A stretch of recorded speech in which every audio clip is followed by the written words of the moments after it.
ಒಂದು ವಿರುದ್ಧ ಪ್ರತಿಭಟಿಸಿ ಮನವಿಯನ್ನು ಕೊಟ್ಟಿದ್ದೇವೆ. ವಿಶೇಷವಾಗಿ ವಾಟ್ಸಪ್ ಗ್ರೂಪನ್ನು ರಚನೆ ಮಾಡಿ ಸಂತೆ ನಡೀತಿರುವಂಥ ಪ್ರದೇಶದಲ್ಲಿ, ಮದರ್ಸಾದಲ್ಲಿ ಮತ್ತು ಮಸೀದಿಯಲ್ಲಿ ಕಾಂಗ್ರೆಸ್ಸಿನ ಬಹುತೇಕ ಕಡೆ ಇವತ್ತು ಚುನಾಯಿತ ಪ್ರತಿನಿಧಿಗಳೆಲ್ಲ ಕಾಂಗ್ರೆಸ್ಸಿನ ಹಿಂದಿನ ಚುನಾಯಿತ ಪ್ರತಿನಿಧಿಗಳ ಮನೆಯಲ್ಲಿ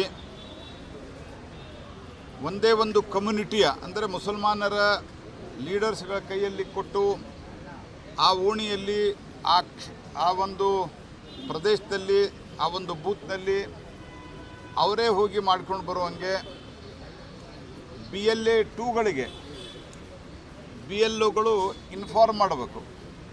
ನಾವು ಇವತ್ತು ಈ ಜಾಗಕ್ಕೆ ಹೋಗ್ತಾ ಇದ್ದೀವಿ, ನೀವು ನಮ್ಮ ಜೊತೆಗೆ ಬರಬಹುದು ಅಂಥೇಳಿ ಯಾವುದೇ ಮಾಹಿತಿ ಕೊಡ್ತಾ ಇಲ್ಲ. ನಾವು ಅವರಿಗೆ ಪೆನ್ ಡ್ರೈವನ್ನು, ನಾನು ಕುಮಾರಸ್ವಾಮಿಯವರು ಬೇರೆ ಬೇರೆ ಕಡೆ ಮಾಡಿದಂಥ ಪೆನ್ ಡ್ರೈವನ್ನು ಕೊಟ್ಟಿದ್ದೇವೆ. ಅನೇಕ ಕಡೆ BLOಗಳು ಹೇಳ್ತಾರೆ ನಿಮ್ಗೆ ಹೇಳೋಕ್ಕಾಗಲ್ಲ ಅಂಥೇಳಿ, ಮತ್ತು ವಾಟ್ಸಪ್ ಗ್ರೂಪ್ ರಚನೆ ಮಾಡಿದ್ದಾರೆ. ಇಂಥಲ್ಲಿ ಬಂದು ನೀವು ನಿಮ್ಮ ಎನ್ಯುಮರೇಷನ್ ಫಾರ್ಮ್ ಏನಿದೆ ಆ ಎನ್ಯುಮರೇಷನ್ ಫಾರ್ಮು ನೀವು ಫಿಲಪ್ ಮಾಡಿ ಕೊಡ್ಬೋದು ಅನ್ನುವಂಥದ್ದು ಮಾಡಿದ್ದಾರೆ. ಇದೆಲ್ಲವೂ ಮಾಡಿದ ನಂತರ ಇಲ್ಲಿವರೆಗೆ ಈ ಮೊದಲು ನಮ್ಮ ರಾಜ್ಯದ ಅಧ್ಯಕ್ಷರಾದಂಥ ವಿಜೇಂದ್ರ ಅವರು, ಚಲವಾದಿ ನಾರಾಯಣಸ್ವಾಮಿಯವರು, ಜನತಾದಳದ ಮುಖಂಡರಾದಂಥ ನಿಖಿಲ್ ಕುಮಾರಸ್ವಾಮಿಯವರು ಬೇರೆ ಬೇರೆ ಸಂದರ್ಭದಲ್ಲಿ ಬಂದು ಈ ದೂರುಗಳನ್ನು ಕೊಟ್ಟಿದ್ದಾರೆ. ಆದರೆ ಕೆಳಮಟ್ಟದಲ್ಲಿ ಯಾವುದೇ ಆ್ಯಕ್ಷನ್ ಆಗಿಲ್ಲ, ಅದರಿಂದ ಸುಧಾರಣೆ ಆಗಿಲ್ಲ.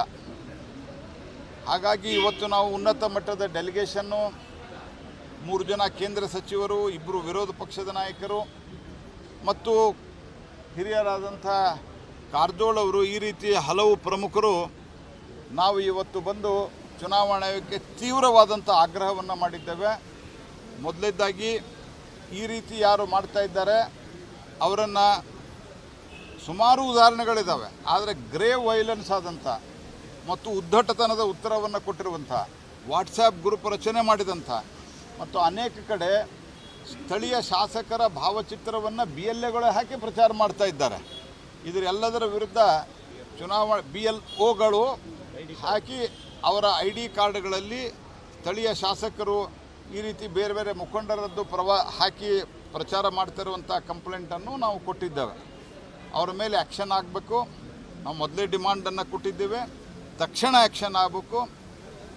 ಎರಡನೇ ಡಿಮಾಂಡು ನಾವು ಕೊಟ್ಟಿರೋದು, ಇಲ್ಲಿವರೆಗೆ ಏನಾಗಿದೆ ಅದು ಕಂಪ್ಲೀಟ್, ಅದನ್ನು ರೀಎನ್ಯುಮರೇಷನನ್ನು ಮಾಡಬೇಕು. ಇದು ಇಲ್ಲಿಗಲ್ ಆಗಿದೆ.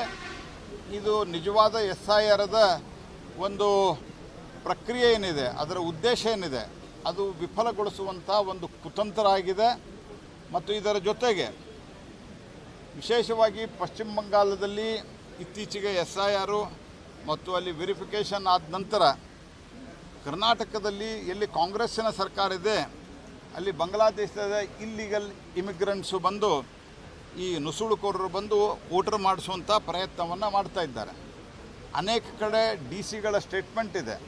ಚುನಾವಣಾ ಆಯೋಗದ್ದು ಸುಪ್ರೀಂ ಕೋರ್ಟ್ನಲ್ಲಿ ಭಾಳ ಸುದೀರ್ಘವಾದಂಥ ವಾದ ವಿವಾದ ಆದ ನಂತರ ಚುನಾವಣಾ ಆಯೋಗ ಮಾಡಲಿಕ್ಕೆ ಅಧಿಕಾರ ಇದೆ ಅಂತ ಹೇಳಿದ ನಂತರ ನಿರ್ದೇಶನ ಕೊಟ್ಟಿರೋದೇನು, 2002ರ ವೆರಿಫಿಕೇಷನ್ ಮಾಡ್ತಾ ಇರಬೇಕಾದ್ರೆ 2005ಕ್ಕೆ ಕಂಪೇರ್ ಮಾಡಬೇಕಾದ್ರೆ 2002ಕ್ಕೆ ಅದರಲ್ಲಿ ಇರುವಂಥ ಯಾವ ವೋಟರ್ ಲಿಸ್ಟ್ ಇದ್ದಾವೆ ಅದರ ಮುಂದೆ ಬಾರದ ಭಾಗವಾಗಿ ಅದಾದರೆ ಎಂಟ್ರಿ ಆಗಿದ್ದರೆ ಅಪ್ಪ ಅಮ್ಮ ಇಲ್ಲ ಅಜ್ಜ ಅಜ್ಜಿ ಇವರು ಮಾತ್ರ ರಿಲೇಷನ್ ಅಂತ ಕನ್ಸಿಡರ್ ಆಗಬೇಕಂತ ಸ್ಟೇಟ್ಮೆಂಟ್ DCಗಳು ಕೊಟ್ಟಿದ್ದಾರೆ. ಅನೇಕ ಕಡೆ ಸಂಬಂಧಿಕರು ಆಗ್ಬೋದು ಅಂತ. ಸಂಬಂಧಿಕರು ಆಗ್ಬೋದು ಅರ್ಥ ಏನು? ಉದಾಹರಣೆಗೆ 10 ಜನ ಒಂದೇ ಹೆಸರಿನವ್ರು ಇರ್ಬೋದು, ಒಂದೇ ಸರ್ನೇಮ್ದವ್ರು ಇರ್ಬೋದು, ಒಂದೇ ಇನಿಷಿಯಲ್ದಿರ್ಬೋದು, ಅದೆಲ್ಲ ಆಗತ್ತಾ?